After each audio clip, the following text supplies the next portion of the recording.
La tempête a éclaté soudainement, tel un prédateur qui aurait attendu son heure, tapi dans l'ombre. Avant le déjeuner, le soleil brillait encore, et l'ombre projetée par le toit de ma petite maison offrait une fraîcheur bienvenue en cette saison impitoyablement chaude. Je battais la poussière d'un vieux tapis, un cadeau de ma défunte mère, lorsque le ciel s'est assombri avec une rapidité effrayante. À peine une demi-heure, heure plus tard, le vent hurlait déjà dans la cheminée, et les grains de poussière soulevés du sol s'étaient transformés en aiguilles de glace acérées, qui s'enfonçaient douloureusement dans la peau. J'ai verrouillé la porte avec un solide loquet, et j'ai poussé contre elle un vieux coffre, priant intérieurement pour qu'il résiste à la pression. Ma modeste demeure tenait à peine debout au bout du monde. À une douzaine de milles du village le plus proche, nommé Collins Sèche.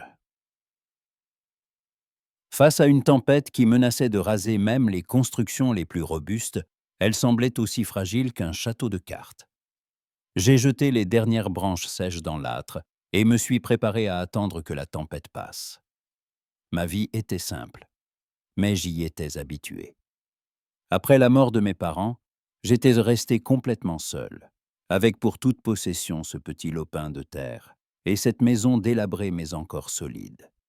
Je savais que personne ne me donnerait même un sou pour cette terre. On disait que tout ici appartenait à un grand propriétaire terrien, et si je ne lui payais rien, c'était simplement parce qu'il ignorait mon existence, ou parce que je ne l'intéressais pas. Quoi qu'il en soit, j'étais livré à moi-même. Je ne saurais dire si c'était une bonne ou une mauvaise chose. Les bûches crépitèrent dans le foyer, et une odeur âcre mais si familière et réconfortante de bois chaud emplit la pièce. Je me suis versé une tasse de thé brûlant, infusé avec des feuilles de menthe séchées, et je me suis assise dans mon vieux fauteuil à bascule, me rapprochant du feu. J'étais habitué à la solitude, et je l'aimais. Dehors, la tempête faisait rage, mais ici, dans mon petit monde, il faisait calme et chaud. Mais ma quiétude fut interrompue par des coups frappés à la porte. D'abord faibles, puis de plus en plus insistants. Qui cela pouvait-il bien être? Même le plus grand des têtes brûlées n'oserait pas sortir par un temps pareil. J'ai regardé la porte avec anxiété, puis le verrou. Ce n'était pas tant l'homme que je craignais, mais ce qu'il pouvait amener avec lui. Et si c'était un bandit, ou quelque criminel en fuite, j'étais terrifié. Mais mon cœur ne pouvait supporter un autre coup.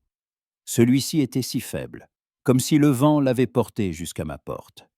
Je me suis levé, me suis approché de la porte et l'ai entr'ouverte avec précaution. Sur le seuil se tenait un homme, et à côté de lui, s'agrippant à sa main, tremblait un petit enfant enveloppé dans une fine couverture. Le visage de l'homme était égratigné, et il portait un chapeau à larges bords sous lequel on devinait des cheveux sombres et mouillés. Ses yeux étaient de la même couleur que le ciel, et ses lèvres étaient mordues par le froid. « Nous allions en ville, a-t-il dit d'une voix rauque, mais la tempête nous a surpris. Pourriez-vous nous abriter pour la nuit, s'il vous plaît, juste pour une nuit ?» J'ai regardé l'enfant, puis l'homme. Pas l'ombre d'un doute ne subsistait dans mon cœur. J'ai repoussé le coffre, ouvert la porte en grand et dit « Entrez » avant de geler sur place. L'homme a hoché la tête, et ils sont entrés. J'ai refermé la porte et remis le coffre et en place. « Merci » a-t-il dit en retirant son chapeau pour en secouer la neige. « Je m'appelle Ethan et voici ma fille, May. » Je me suis tourné vers la petite fille. Sauce. Elle serrait une petite poupée dans ses mains, et ses yeux étaient aussi tristes que ceux de son père. Je lui ai pris la main et l'ai conduite près du feu. « Je suis ma belle Hannah, » ai-je dit. « Assieds-toi, May. Vous avez besoin de vous réchauffer. » La fillette s'est assise docilement sur une petite chaise en bois près du foyer, et son père l'a suivie, s'accroupissant à ses côtés. Il regardait sa fille avec attention, et je voyais qu'ils étaient très attachés l'un à l'autre. Je leur ai donné du thé chaud et du pain que j'avais cuit le matin même.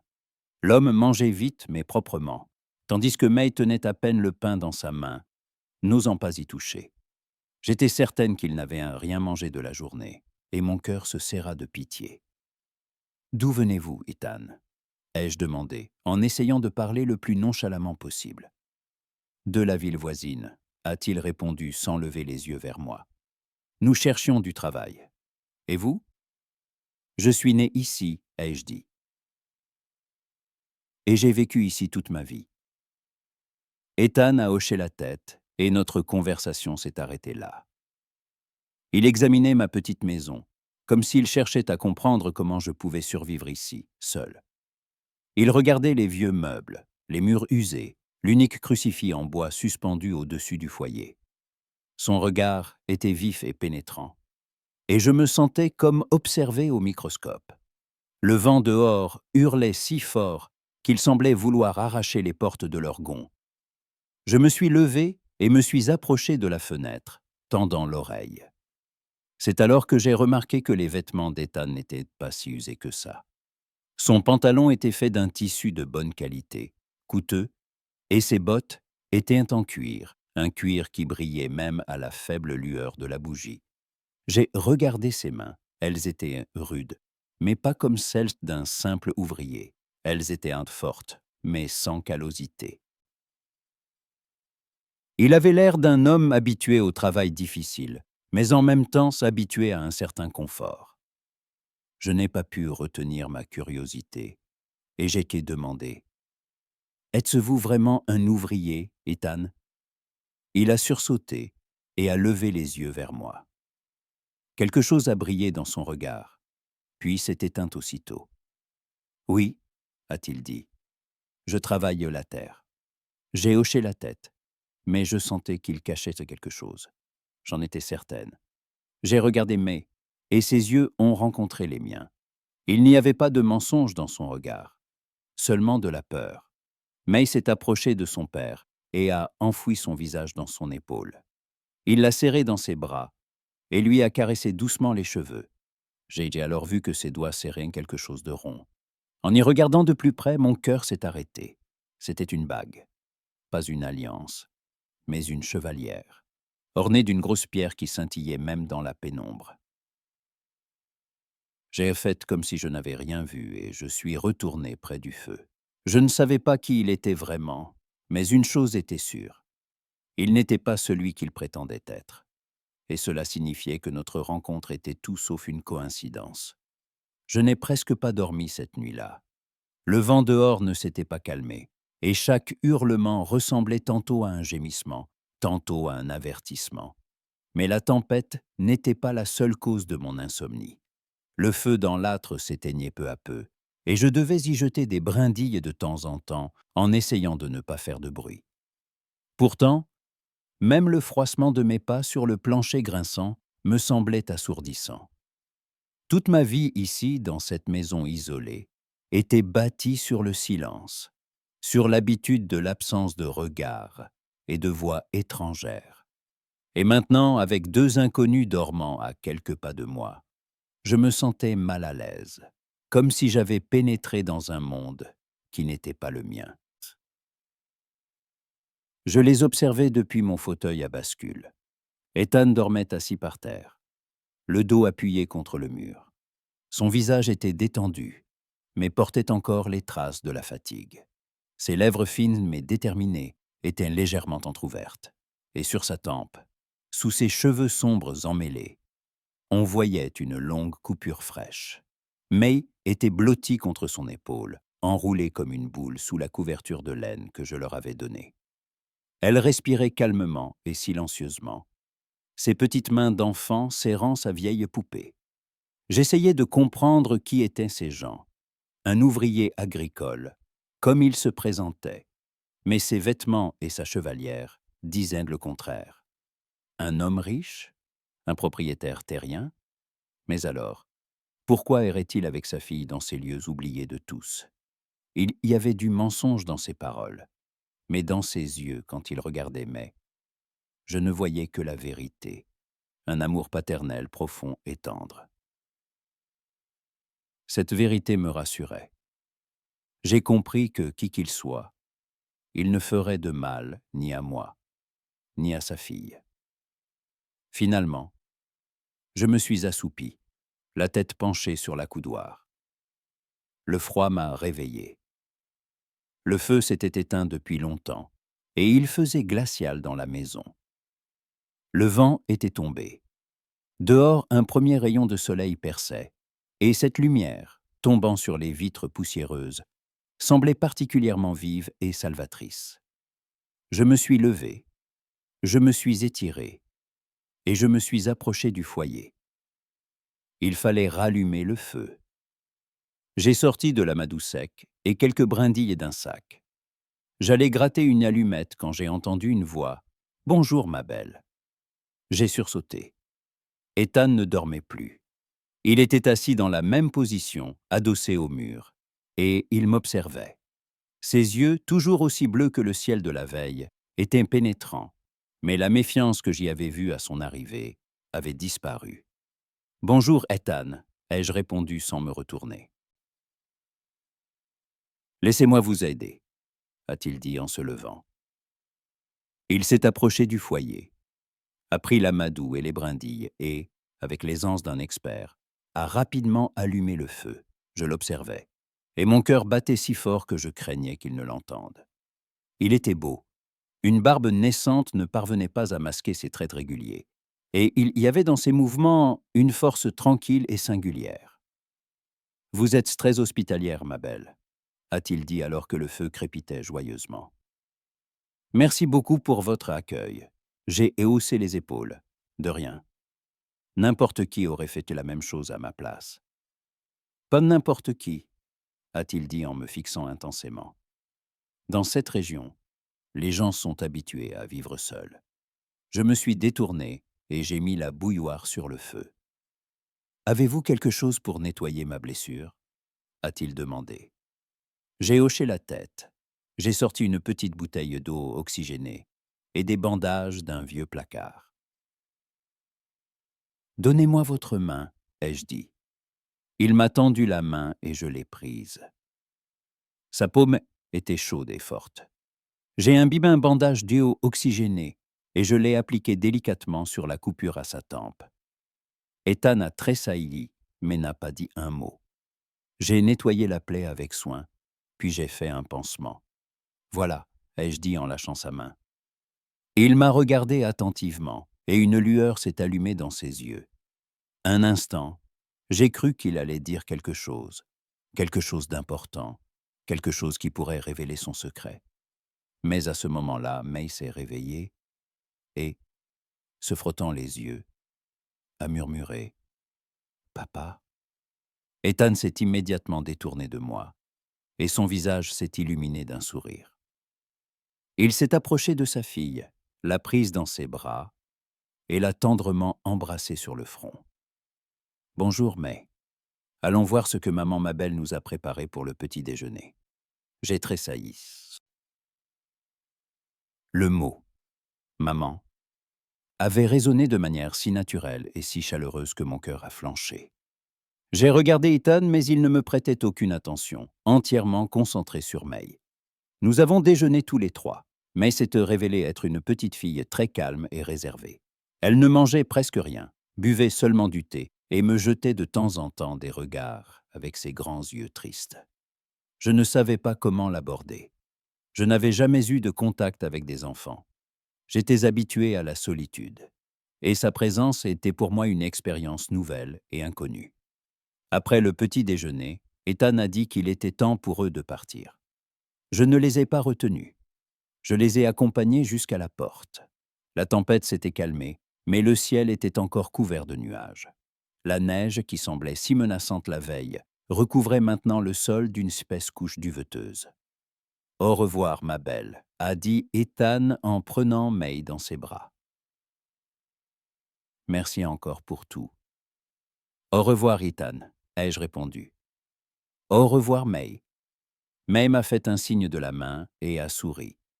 Son sourire était si pur et si sincère que mon cœur a de nouveau vacillé. Ethan s'est retourné et s'est dirigé vers la ville. Je les ai suivis du regard, jusqu'à ce qu'il ne soit plus que deux petits points qui se sont progressivement fondus dans le voile de neige. Je suis rentré dans la maison. Elle était de nouveau mienne, mais elle était différente. Elle était imprégnée de leur odeur, de leur présence. J'avais vu sur la table un petit bateau en bois que May avait probablement oublié. Je l'ai pris dans mes mains. Il était grossièrement fabriqué, mais avec amour. Je l'ai posé sur le rebord de la fenêtre, à côté de mon livre préféré. Je ne savais pas si je les reverrais un jour, mais j'étais certaine que cette rencontre n'était pas un hasard. Après leur départ, j'ai continué à vivre comme si rien ne s'était passé. Les jours se succédaient, rythmés uniquement par la course du soleil dans le ciel, l'odeur du pain fraîchement cuit et le léger grincement de mon fauteuil à bascule le soir. Je faisais ce que j'avais toujours fait, m'occuper de la maison, réparer la clôture, repriser mes vêtements. Mais il y avait désormais un nouveau détail dans ma routine. Je prenais souvent dans mes mains le petit bateau en bois que May avait laissé. Il était grossièrement sculpté, mais chaque ligne, chaque entaille dans le bois était empreinte d'un amour enfantin et tendre. Je le caressais du bout des doigts, imaginant May assise à côté de son père, voyageant sur la route enneigée, et mon cœur se serrait d'une mélancolie inhabituelle. Je ne savais même pas si je les reverrais un jour. Mais chaque jour qui passait, j'espérais de plus en plus que ce soit le cas. Je savais que je devais les effacer de ma mémoire, mais je n'y parvenais pas. Leurs visages, leurs voix, leurs yeux, tout cela vivait en moi. Une semaine s'est écoulée. Les journées devenaient plus chaudes, et l'air dans la maison était épais comme du miel. J'étais assise sur le porche, essayant de capter la moindre brise, quand j'ai soudain aperçu au loin un cavalier qui approchait, soulevant un nuage de poussière de neige. Mon cœur s'est mis à battre plus vite. J'ai plissé les yeux pour tenter de voir de qui il s'agissait. Un cow-boy.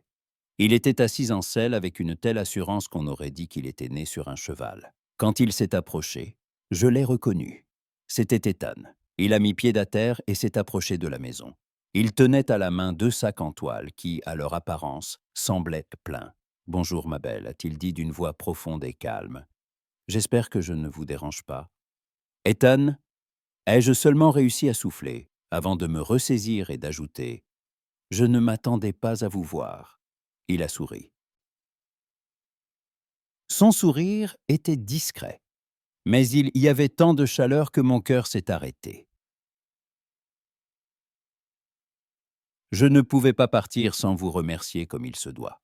Et puis, j'ai pensé qu'après la tempête, vous pourriez avoir besoin de provisions. Il a posé les sacs sur le porche. Ils contenaient de la farine, du sucre, du café et même un petit morceau de viande enveloppé dans un tissu propre.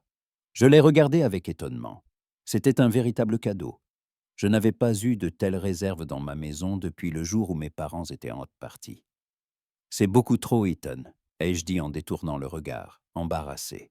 « Je ne peux pas accepter. »« Si vous le pouvez », a-t-il dit d'une voix ferme. « C'est le moins que je puisse faire. J'aurais voulu vous payer, mais je sais que vous n'accepteriez pas d'argent. Alors, acceptez ceci. S'il vous plaît, ma belle. » Je n'ai pas pu protester. Sa demande était si sincère que j'ai compris qu'il ne partirait pas tant que je n'aurais pas accepté son cadeau. « Merci, » ai-je dit. « Entrez, l'ai-je invité, je peux préparer du café. »« Avec plaisir, » a-t-il répondu. Il est entré dans la maison. Son regard ne parcourait plus les murs. Il savait exactement comment ma maison était agencée, ce qu'elle sentait et où chaque chose se trouvait. Il l'inspectait maintenant sous un autre angle. Non pas comme un homme cherchant un abri, mais comme quelqu'un qui veut comprendre comment je vis ici, seul. Il voyait ma maison, et cela ne semblait pas lui plaire. « Vous vivez complètement seule, ma belle ?» a-t-il demandé alors que je mettais la bouilloire sur le feu. « Oui, » ai-je répondu. « Toujours. Depuis que mes parents sont décédés. » Il a hoché la tête, puis s'est approché de la fenêtre et a vu le bateau sur le rebord. Il l'a pris dans ses mains, et une telle tendresse a traversé son visage que mon cœur s'est de nouveau serré. « Vous l'avez trouvé ?» a-t-il dit. May était très inquiète.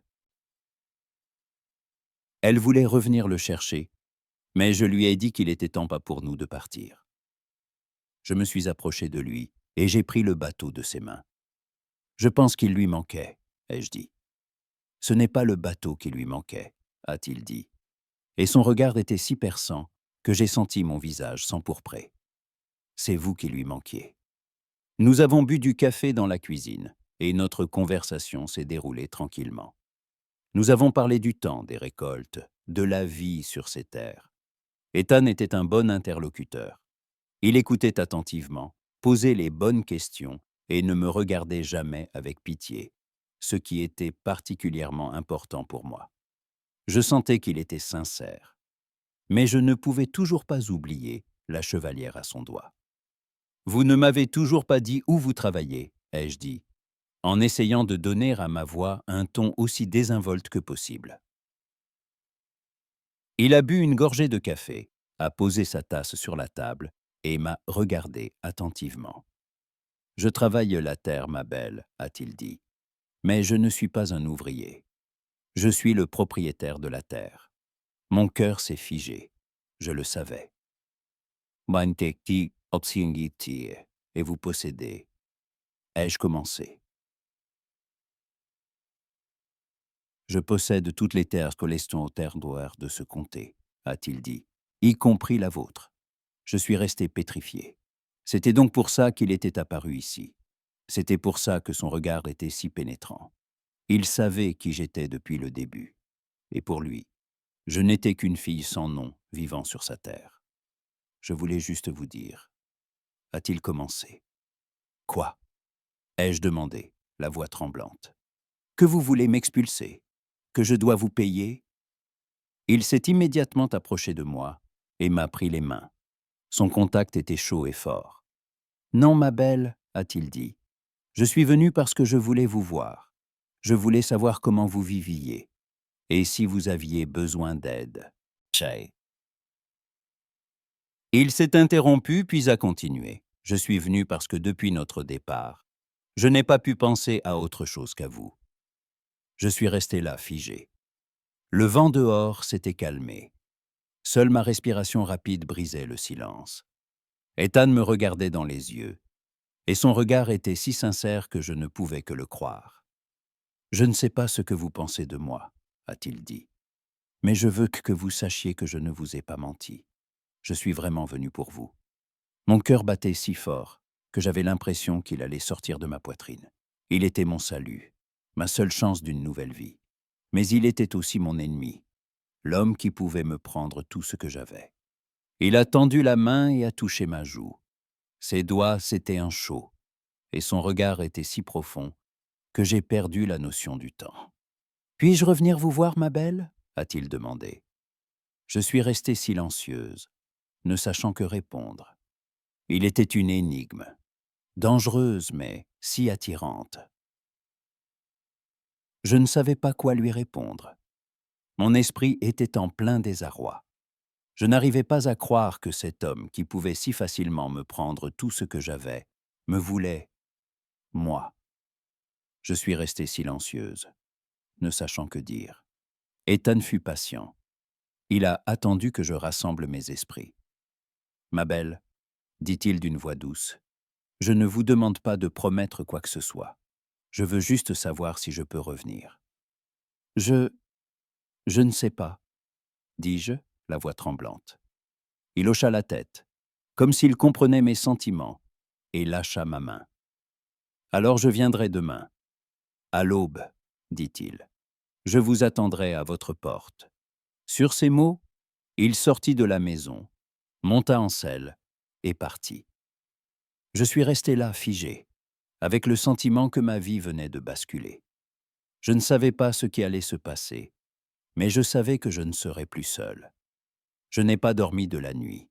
Je pensais à ses paroles, à son regard, à sa chevalière, à sa fille. J'imaginais son retour et ce que je lui dirais. J'avais tant de questions, mais aucune réponse. À l'aube, alors que le soleil commençait à peine à se lever sur les montagnes, j'ai entendu frapper à la porte. Mon cœur s'est emballé. Je me suis ressaisi et j'ai ouvert. Sur le seuil, se tenait Ethan. Il était habillé comme la veille, mais semblait encore plus sévère.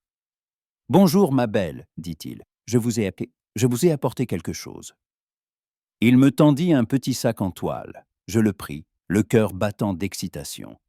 Je l'ouvris et, à l'intérieur, je vis quelque chose qui me fit rougir. Une paire de bottes neuves pour femme et une robe de femme, taillée dans un tissu coûteux. « C'est beaucoup trop, Ethan, dis-je. « C'est le moins que je puisse faire, dit-il. Je ne peux pas vous laisser marcher avec ces vieilles bottes. Elles sont complètement usées. Je ne pouvais pas le contredire. Ses paroles étaient vraies. Mes bottes étaient en piteux état, mais je ne pouvais pas m'en offrir de nouvelles. Gêné, je détournai le regard. « Merci, dis-je doucement. » Il s'assit sur le seuil et attendit que je change de chaussures. Quand je suis revenu, il me regardait avec tendresse et une sorte de tristesse profonde. « Je veux vous parler, dit-il. Mais je sais qu'ici, dans la maison, vous ne vous sentirez pas à l'aise. Je veux vous emmener en ville. » Je me figeais. Je n'étais pas allé en ville depuis la mort de mes parents. Je craignais qu'on me reconnaisse, qu'on sache que j'étais seul. Mais Ethan me regardait avec une telle sincérité que je ne pus lui refuser. « D'accord, dis-je, mais je ne peux pas laisser la maison. Je vais m'arranger, dit-il, et sa voix était si assurée que je le crus. Nous avons voyagé en silence. Il menait le cheval et j'étais assise derrière lui, sentant sa chaleur. Je savais qu'il ne me mentait pas. Il était mon salut, ma seule chance d'une nouvelle vie. Mais il était aussi mon ennemi, l'homme qui pouvait me prendre tout ce que j'avais. Soudain, nous avons entendu un coup de feu. Je sursautai et Ethan me serra aussitôt contre lui. « N'ayez pas peur, dit-il d'une voix ferme. Ce sont juste des chasseurs. » Mais ce n'étaient pas des chasseurs. C'étaient des hommes qui voulaient tuer Ethan. Il descendit immédiatement de cheval et m'ordonna de me coucher par terre. Je me suis enfoui dans la neige, sentant mon cœur sur le point de sortir de ma poitrine. Je l'entendais tirer. J'entendais des hommes crier, des balles siffler. Je ne savais pas quoi faire. Je suis resté là, priant pour qu'il soit en sécurité. Quand tout fut calme, je me suis relevé. Ethan se tenait à côté du cheval, couvert de neige et de boue. Sa main saignait. Je courus vers lui, les larmes coulant à flots. « Vous êtes blessé, dis-je. »« Ce n'est qu'une égratignure, dit-il. » Mais sa voix était faible. « Nous devons partir. » Il monta à cheval et je m'assis derrière lui. Nous allions si vite que je ne pouvais plus respirer. Nous sommes arrivés en ville. Ethan m'emmena directement au saloon. L'endroit était bondé et tout le monde nous regardait.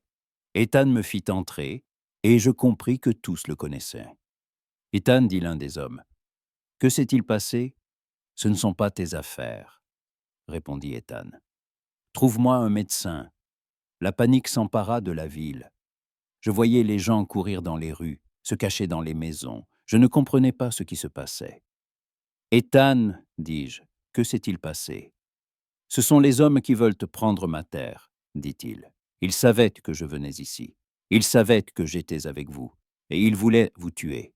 Je me figeais. C'était donc pour ça qu'il était si prudent. C'était pour ça qu'il ne voulait pas que je quitte la maison. Il savait que j'étais en danger. « Je ne sais pas quoi faire, dis-je. »« Faites-moi simplement confiance, dit-il. Je ne laisserai rien vous arriver. » J'étais désemparé. Le monde s'effondrait autour de moi.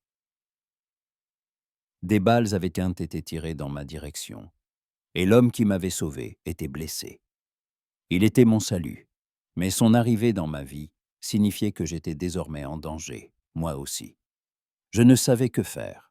Je suis resté là, pétrifié, jusqu'à ce qu'Ethan m'emmène hors du saloon.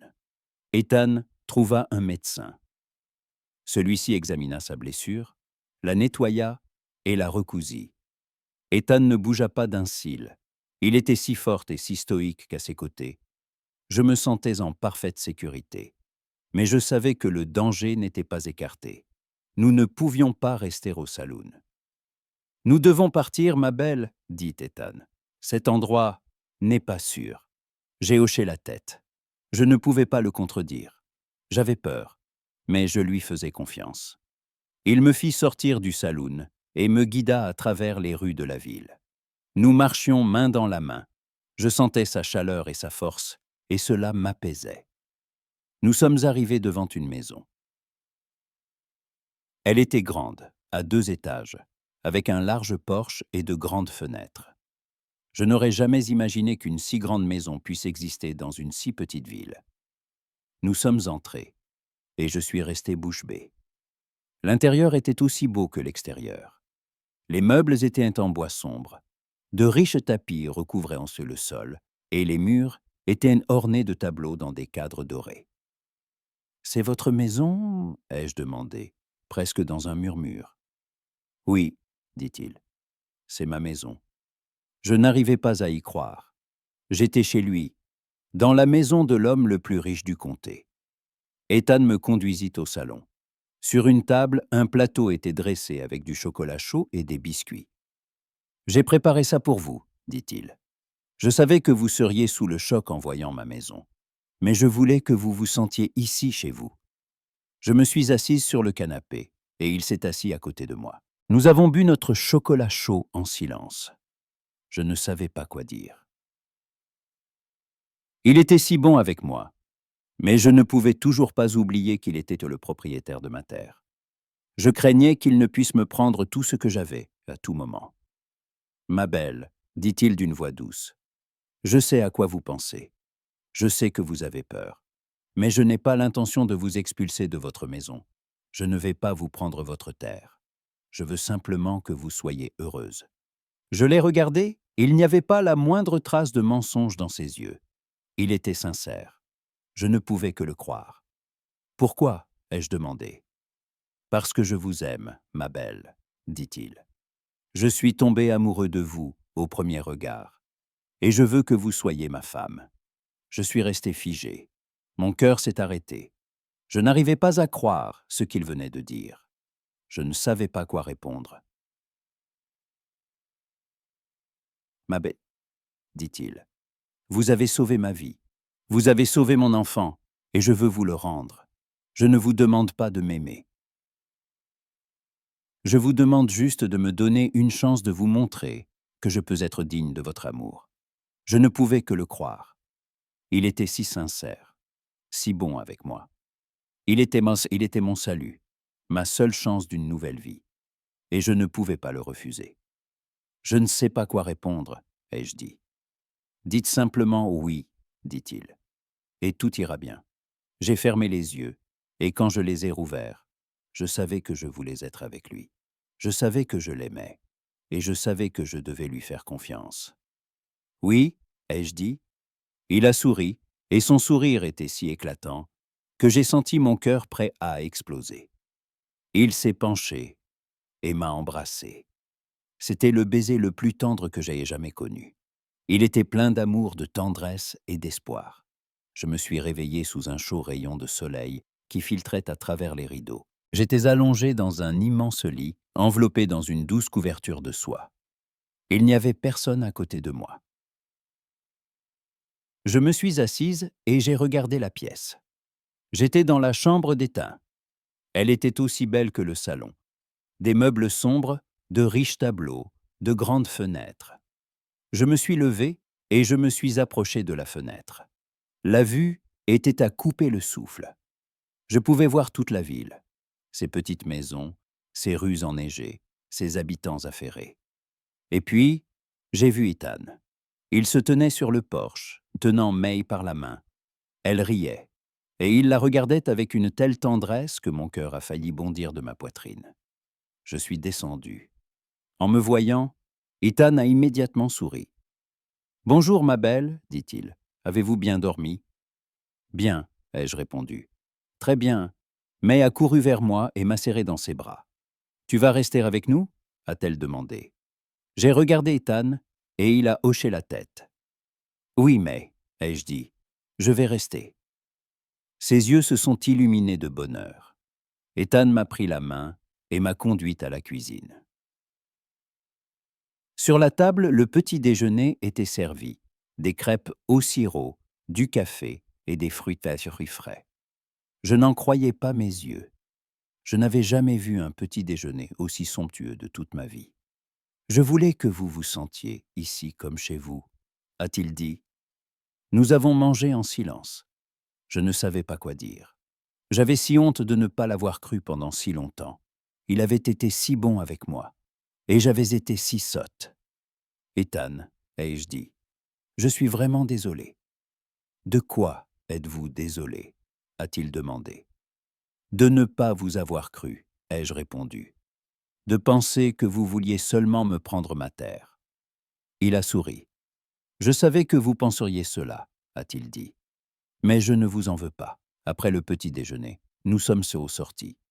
Ethan m'a conduite vers un grand bâtiment en verre attenant à la maison. Je suis restée stupéfaite. C'est ma serre, a-t-il dit en ouvrant la porte. Je suis entré, et une chaleur humide m'a immédiatement enveloppé. L'intérieur était aussi beau qu'un jardin, des roses, des lys et d'autres fleurs que je ne connaissais pas. J'étais émerveillé. C'est vous qui vous en occupez, ai-je demandé. Oui, a-t-il dit, moi-même. Je n'arrivais pas à croire que cet homme, le plus riche du comté, s'occupait lui-même de ses fleurs. C'était si inattendu, si sincère. Je l'ai regardé, et dans ses yeux, j'ai retrouvé la même sincérité que j'avais vue le premier jour. Ethan, ai-je dit, je vous aime. Il a souri et m'a pris la main. Je vous aime aussi, ma belle, a-t-il dit, et je ferai tout pour que vous soyez heureuse. Je savais qu'il ne mentait pas. Je savais que j'avais enfin trouvé mon foyer. J'avais enfin trouvé ma famille. Nous nous sommes mariés 1 mois plus tard. C'était une cérémonie simple mais très belle. Nous n'avions invité que nos proches. May était ma demoiselle d'honneur, et Ethan était l'homme le plus heureux du monde.